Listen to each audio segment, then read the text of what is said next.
So we seem to be making some progress here. The free charge creates an electric field. The electric field perturbs the dielectric material, creates bound charge on its surface, and the fields change from the external field, which in this case remains constant, will not always remain constant, in the gap, to a somewhat reduced field inside the dielectric. Okay? Except, let's think about this. If we put the dielectric in, we get a certain amount of charge density, a certain amount of polarization based on the external field. But then, actually, the field is not in the material. The material experiences is not the external field. It's the internal field. The little atom, if we go back to our atom for a minute, it got perturbed. It doesn't know what's going on. Right? It doesn't know that this is an external field or internal field, or if the field's coming from its neighbors being charged or the surface. It doesn't know about bound charge.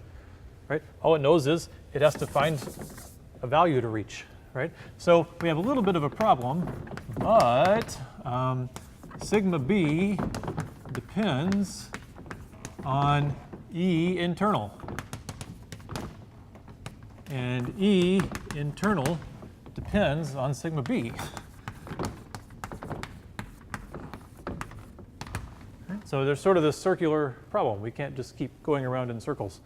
So to solve it, you would need to think about the microscopic view of what's happening in great detail. But for the macroscopic picture that we're doing, the macroscopic model, you just define the dielectric constant.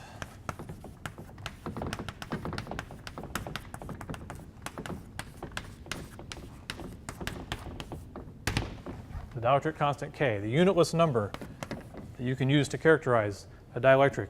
And the dielectric constant will tell you it's how much it goes down. It's how much the field changes. E internal is whatever you apply externally, and it's reduced by a value K.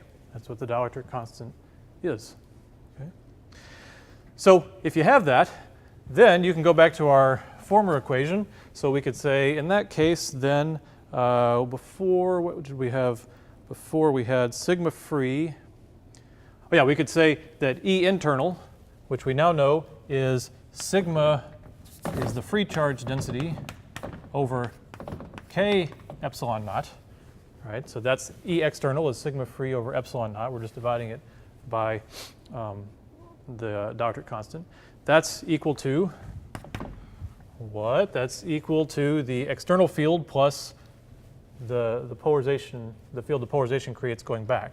So the external field, well, that's just sigma free over epsilon naught. And then we subtracted the field due to the bound charge, which was sigma b over epsilon naught. Right. And what you can do is you can flip these around to figure out what surface charge density will build up on the slab in terms of the free charge density.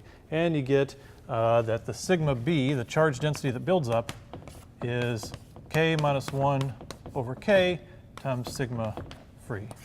Okay.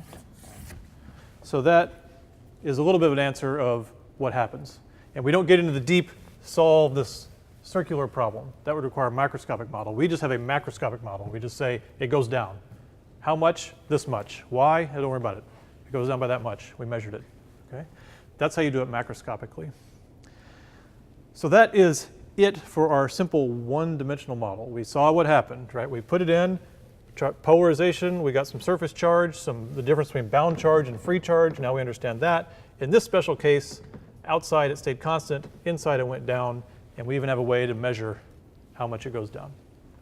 So that's one answer to the question of what happens when you put a dielectric in an electric field.